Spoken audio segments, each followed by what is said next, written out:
रोहड़ा गांव के दादा कन्हड़ खेल परिसर में गोगा नवमी के अवसर पर कुश्ती दंगल का आयोजन किया गया, जिसका आयोजन गोगा नवमी समस्त गांव कमेटी द्वारा आयोजित किया गया।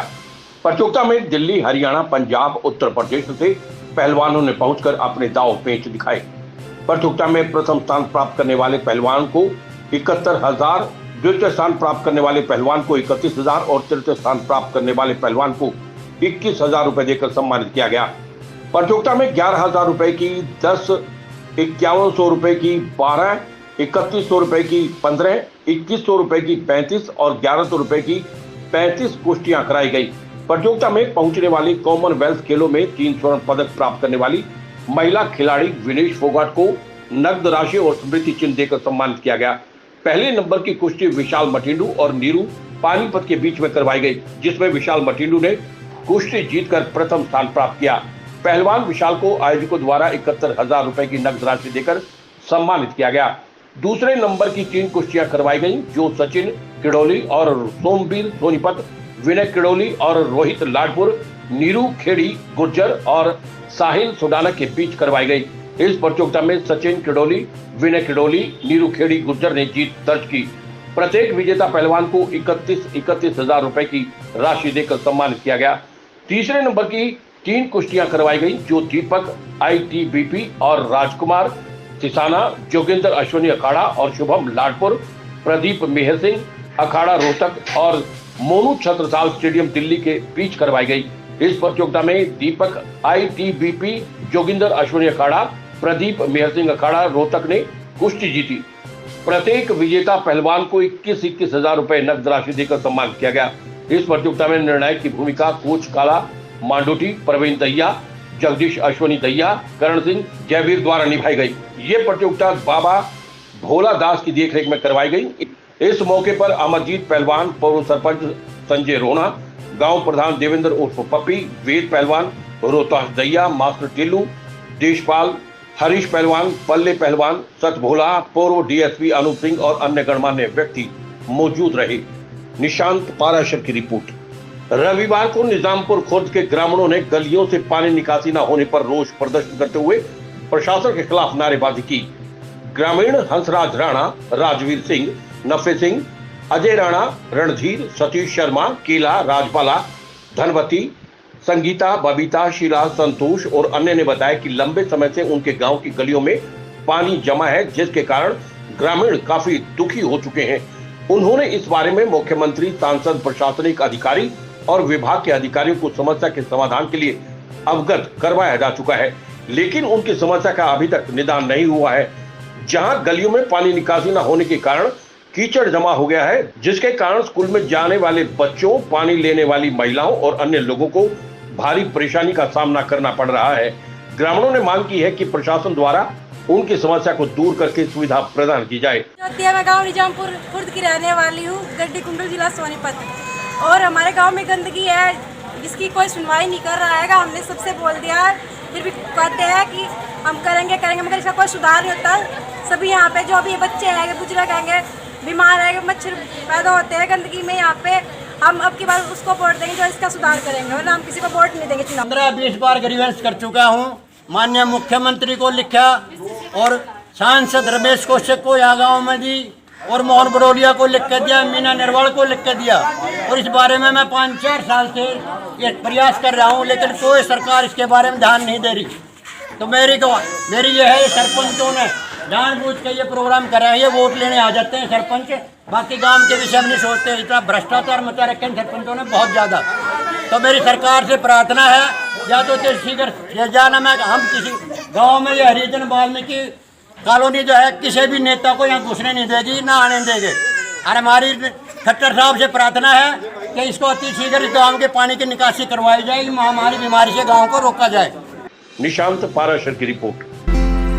निजी स्वार्थों के कारण कन्या महाविद्यालय के प्रबंधन समिति के पदाधिकारी महाविद्यालय को सरकारी नहीं बनने दे रहे हैं। कुलदीप पहलवान ने दोबारा प्रेस वार्ता कर कहा कि जिस समय खरखोदा कन्या महाविद्यालय की नींव रखी गई थी, उस समय प्रदेश में काफी महाविद्यालय प्राइवेट थे, जबकि 30 वर्ष गुजरने के बाद अन्य महाविद्यालय सरकारी तौर पर विश्वविद्यालयों का रूप ले चुके हैं। लेकिन खरखोदा महाविद्यालय प्रबंधन समिति के अधीन है, जिसके पदाधिकारी महाविद्यालय को अपनी मनमानी तरीके से चला रहे हैं। जिन लोगों ने महाविद्यालय बनाने के लिए अपनी जमीन दी थी, उन्हें ना तो रोजगार मुहैया करवाया गया और ना ही उन्हें सदस्य बनाया गया। प्रबंधन समिति केवल अपने निजी लोगों को सदस्य बनाकर अपना स्वार्थ सिद्ध कर रही है। इसीलिए लंबे समय से इस प्रबंधन समिति का केवल एक व्यक्ति ही प्रधान बना बैठा है, जबकि इस प्रबंधन समिति का चुनाव होना चाहिए और उसमें अन्य सदस्यों के भी वोट बनाए जाने चाहिए। कॉलेज को सरकारी कराने के लिए छात्राओं ने भी कई दिनों तक हड़ताल की थी। उस समय भाजपा के राष्ट्रीय अध्यक्ष जेपी नड्डा ने छात्राओं को आश्वासन दिया था कि महाविद्यालय को सरकारी किया जाएगा, लेकिन लंबे समय गुजरने के बाद भी महाविद्यालय को सरकारी नहीं किया गया है। यदि महाविद्यालय सरकारी किया जाए तो छात्राओं को भारी भरकम फीस से निजात मिलेगी। जिस तरह प्रदेश के अन्य महाविद्यालयों की प्रगति हुई है, खरखोदा के कन्या महाविद्यालय की प्रगति नहीं हुई है, जिसका कारण केवल प्रबंधन समिति की कार्य करने की शैली रही है। उन्होंने मांग की है कि जल्द से जल्द प्रबंधन समिति को हटाकर प्रशासनिक अधिकारी नियुक्त किया जाए ताकि महाविद्यालय का स्वरूप बदला जा सके। उन्होंने कहा कि सरकारी तौर पर जो महाविद्यालय को राशि उपलब्ध करवाई गई है उसकी जांच की जाए। इस जांच में काफी कुछ सामने आएगा। जल्द ही वे क्षेत्र के लोगों के साथ मिलकर महाविद्यालय को सरकारी कराने के लिए हड़ताल करेंगे। उन्होंने इस बारे में जिला रजिस्ट्रार को भी लिखित रूप में दिया है। पहले 22 अगस्त की तारीख दी गई थी, लेकिन अब उसे बढ़ाकर 29 अगस्त की तारीख दी गई है। इस बारे में जिला उपायुक्त, मुख्यमंत्री, उप मुख्यमंत्री को भी ज्ञापन दिया जाएगा। आज हम इस कॉलेज के बारे में बताना चाहते हैं, क्योंकि इलाके के अंदर एक कन्या महाविद्यालय खरखोदा में, और इसका मामला काफ़ी दिन से उछड़ा हुआ है, क्योंकि जो यहाँ की अब मैनेजमेंट है, जो वेद पहलवान जिसका प्रधान है, वो इलाके के लोगों की वोट नहीं बनाता। और पिछले दिनों जब मैंने उनका बयान पढ़ा, उन्होंने पूछा कि भाई उस टाइम पे जो चंदा हुआ था, हमने चंदा इकट्ठा किया था, और चौधरी भजनलाल जी आए थे उस टाइम पे। उस टाइम पे यहाँ इलाके में 5 स्कूल थे, रेपुटेड स्कूल थे। विवेकानंद स्कूल जो मास्टर रामपुर जी चलाते थे, एक स्वतंत्र हाई स्कूल, एक SK senior secondary school, SK high school था उस टाइम पे, सीनियर सेकेंडरी नहीं हुआ था, एक आनंद हाई स्कूल और एक संजय अत्रे।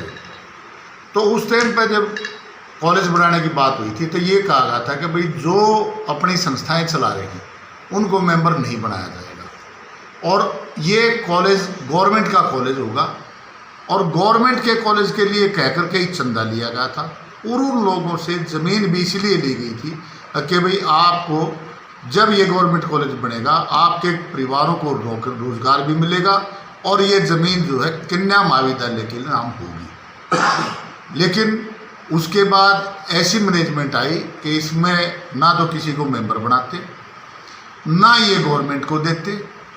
गवर्नमेंट को ना देने के कारण हमारी यहाँ की लड़कियों को भारी भरकम फीस जमा करानी पड़ रही है।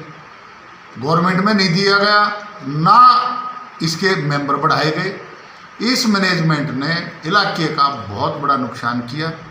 जबकि ये कहते हैं कि भाई हम तो गवर्नमेंट में देने को तैयार है, गवर्नमेंट में देने को तैयार हो तो गवर्नमेंट तो लेने के लिए तैयार बैठी है, मर जाए तब ले लेगी। लेकिन मैनेजमेंट ने आज तक देने की कोई कोशिश नहीं करी। नहीं तो यहाँ इलाके की लड़कियों ने जब कहते हैं कि इलाके के लोगों को जिन्होंने ज़मीन दी उसको ठेस पहुँचेगी, उनको बहुत बड़ी ठेस पहुँची हुई है। इसलिए पहुँची हुई है कि उनकी ज़मीन चली गई, जिस नाम से ज़मीन ली गई थी। आज वो अपनी रजिस्ट्री निकाल के दिखा दो, उसमें क्या लिखा हुआ है। उस रजिस्ट्री में लिखा हुआ है गवर्नमेंट कन्या महाविद्यालय, और गवर्नमेंट कन्या महाविद्यालय के लिए ज़मीन दी गई थी, लेकिन उस पर गवर्नमेंट कॉलेज नहीं बना आज तक, और लड़कियों को भारी फीस देनी पड़ रही है। लड़कियों ने इतना बड़ा एजिटेशन भी किया था, और एजिटेशन करने के बाद भी गवर्नमेंट में नहीं गया कॉलेज। तो इसलिए मेरा अनुरोध है कि भाई ये जो इलाके का नुकसान हो रहा है, नुकसान कर रहे हैं, ये मैनेजमेंट इतना बड़ा नुकसान कर रही है, कब्जा मार के बैठी है, और अब भी अपने आदमियों को बुलाते हैं और सर्वसम्मति से हर बार प्रधान बन जाते हैं। क्यों सर्वसम्मति से प्रधान तो तभी बनेगा ना जब उसके दूसरे के मेंबर होंगे। अगर मेंबर दूसरे के बनेंगे, लोगों से, आम आदमी से चंदा लिया जाएगा, तो आम आदमी से चंदा लिया जाए तो वो अपनी वोट देगा इलाके के, तो सोच समझ के वोट देगा। लेकिन 24 साल हो जाएंगे, वही मैनेजमेंट चली आ रही है, और हमारे इलाके का बहुत नुकसान हो गया। इसलिए हमने ये प्रेस कॉन्फ्रेंस की। क्या पर एक बात तो एक पॉलिसी है कि लड़कियों के स्कूल में भी ओल्ड एज टीचर को लगाते हैं, या लड़कियों को, महिलाओं को लड़कियों के स्कूल में टीचर लगाते हैं। और ये तो एक कितना महाविद्यालय है, महाविद्यालय में यहाँ कोई एजुकेशनिस्ट बैठना चाहिए, और एजुकेशनिस्ट जब तक नहीं आएगा तो हमारा इलाके का भला कैसे होगा। कुश्ती करने वाले आदमी, पहलवान आदमी अपना स्कूल अपने पैसे लगा करके वो कुछ भी बनाए, संस्था बनाए, कॉलेज बनाए और बड़ी चीज़ें बनाए, लेकिन एक गवर्नमेंट की जो पॉलिसी है, पॉलिसी के तहत ही चलना चाहिए। और कम उम्र के लड़कों को अगर महिलाओं के कॉलेज का प्रधान बनाया जाएगा या उसके और सदस्य बनाए जाएंगे तो ये बहुत है, मैं तो इसको अनुचित मानता हूँ। वो तो हमने RTI लगाई है और उस RTI पता लग जाएगा यूजीसी ने कितनी ग्रांटें दी है उसका पता तो RTI से लग जाएगा। हमें तो यही बताया गया कि बहुत ग्रांट यूजीसी की मिलती है कॉलेज को, और गेट का जो बना हुआ है वो तो मैंने पहले भी बता चुका हूँ कि खजान सिंह जी ने जिन्होंने उनके परिवार के सदस्यों ने चंदा दे रखा है और वो चंदे के हिसाब से वो गेट बना हुआ है। तो हमसे पूछते यूजीसी की ग्रांटें हमारी कहाँ गई, और बताते हैं कि भाई इतनी तनख्वाह हम देते हैं, तो लड़कियाँ इतनी भारी भरकम फीस भी देती हैं, वो फीस कहाँ जाती है, कितने आदमी रोजगार से रहे। जिन लोगों ने ज़मीन दे रखी है क्या उनके परिवार का कोई सदस्य नौकरी करता है? क्या इस मैनेजमेंट ने उनसे ये कह करके ज़मीन ली थी क्या हम प्राइवेट संस्था चलाएंगे? इसलिए का मैं जवाब मांगता हूँ कि वो गवर्नमेंट की जो रजिस्ट्री है, जो संस्था के नाम रजिस्ट्री हुई थी, आज भी वो रजिस्ट्री गवर्नमेंट कन्या महाविद्यालय के नाम की रजिस्ट्री है। ये बात मैं आपको बताना चाहता हूँ। ये जो 92 में के अंदर इस संस्था के लिए चंदा इकट्ठा किया गया था, जो आज मौजूदा प्रधान है वेद पहलवान, वो उस टाइम कहीं पिक्चर में नहीं था। उनके फादर ने, प्रताप सिंह ने, इसके लिए चंदा दिया था, और उनके फादर गुजरने के बाद उनकी जगह पर इनको मेंबर बना दिया गया, जबकि ये ऐसा कानून नहीं है। 1992 में जब चंदा हुआ ना तो वेद पहलवान कहीं था और ना ये खरखोदे में रहता था, उसके बाद में आया। और मैं तो 90 में जब यहाँ म्यूनसिपल कमेटी का पार्षद बना, लोगों ने मुझे पार्षद बनाया, मेरे को जिम्मेदारी दी थी। उस जिम्मेदार होने के नाते हमने यहाँ से चंदा इकट्ठा किया और हमने ये कहा भाई हम संस्था चलाते हैं, हम मेंबर इसमें नहीं बढ़ना चाहते और गवर्नमेंट के अंदर ये संस्था जानी चाहिए। लोगों ने चंदा दिया, ज़मीन दी, लेकिन उनके साथ बहुत बड़ा छलावा हुआ है, बहुत बड़ा धोखा हुआ है, उनके परिवारों के साथ धोखा हुआ है, हमारे इलाके की लड़कियों के साथ धोखा हुआ है। खानपुर में गुरुकुल था, बहुत छोटा सा गुरुकुल था, सरकार आने के बाद उसको भी यूनिवर्सिटी का रूप धारण दिया, लेकिन हमारे लोगों ने यहाँ इतनी बड़ी ज़मीन दी और इतने साल से हम इस तरह से लुट पिट रहे हैं। जिन्होंने ज़मीन दी, थोड़ा कल्याण, थोड़ा त्रिप्राण, जिसका मैं भी एक उसका इस्माइल बालकान में हिस्सेदार हूँ, हम भी उस ज़मीन देने में सहमति थी अगर ज़मीन दी जाए, लेकिन उनके किसी परिवार को ना तो रोजगार दिया गया। प्राइवेट मैनेजमेंट है, मर्जिया लोगों को लगाती है, मर्जिया लोगों को हटाती है, ऐसा कुछ भी लोगों के साथ न्याय नहीं हो रहा। हाँ, इन्होंने मेंबरशिप की जो फीस 11,000 रुपये बढ़ा दी, ये आम आदमी से बढ़ के बढ़ा दी। मेंबर इन्होंने बढ़ाने नहीं, आम आदमी के लिए खोलना नहीं, मेंबरशिप को भी कम किया जाए और इसको एक सार्वजनिक कॉलेज, सबके हिस्सेदारी का कॉलेज वो किया जाए। और मैं गवर्नमेंट से अनुरोध करता हूँ कि तुरंत इसको प्रभाव लागू करके और अपने इसको यहाँ पर एडमिनिस्ट्रेशन को बिठाए। अपना एडमिनिस्ट्रेटर जब बैठ जाएगा तो जो ये लोगों गलत लगा रखे या ठीक लगा रखे उनका भी उचित तरीके से करके और इसको गवर्नमेंट में दिया जाए। मैं ये चाहता हूँ कि जो थोड़े सामलात की ज़मीन, थोड़ा कल्याण और थोड़ा त्रिप्राण को ने दी है, उन मेंबरों को, उनके आदमियों को रोज़गार भी दिया जाए और उनको फ्री में यहाँ मेंबर बनाया जाए। इतनी कीमत की ज़मीन उन लोगों ने दी है, लेकिन उनके साथ बहुत भारी भेदभाव हुआ है। कोई न कोई तो देखो इलाके का आदमी बोलेगा, अगर इलाके का आदमी नहीं बोलेगा तो हमने 30 साल हो गए, 92 में हमने चंदा इकट्ठा छोड़ा, 96 में तो इसकी 94-95 दिन की क्लासें शुरू हो गई थी, लेकिन इतने साल तक लोग दबते रहे।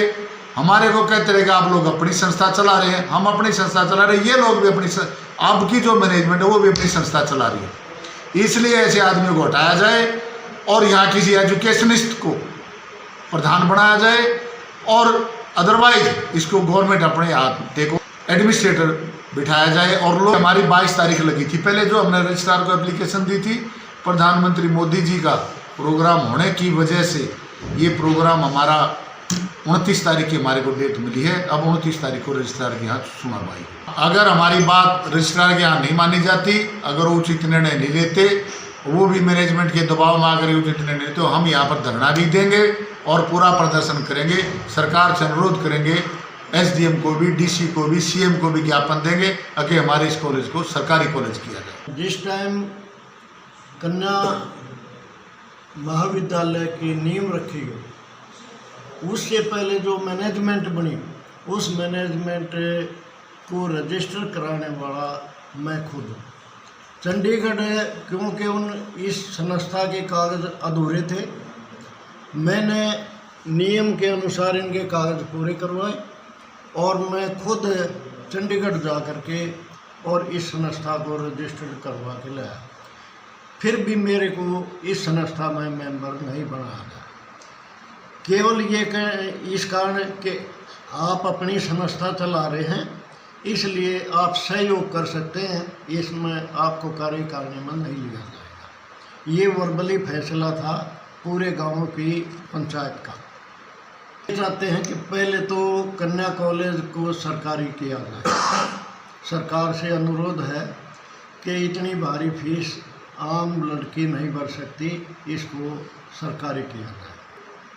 अगर ये मैनेजमेंट के अंडर रखते हैं तो इसका इलेक्शन करवाया जाए एडमिनिस्ट्रेटर के द्वारा। एडमिनिस्ट्रेटर बैठाया जाए, फिर उसके बाद इलेक्शन करवाया जाए और इसकी वोट बढ़ाई जाए, क्योंकि कुछ आदमियों ने अपनी वोटें बना करके और इस संस्था के ऊपर कब्जा किया हुआ है। वो तो कंडीशन नहीं होती कि कौन इसमें प्रधान बनेगा, कौन वो करेगा। जो मैनेजमेंट, जो गाँव की मीटिंग हुई, निशांत पाराशर की रिपोर्ट।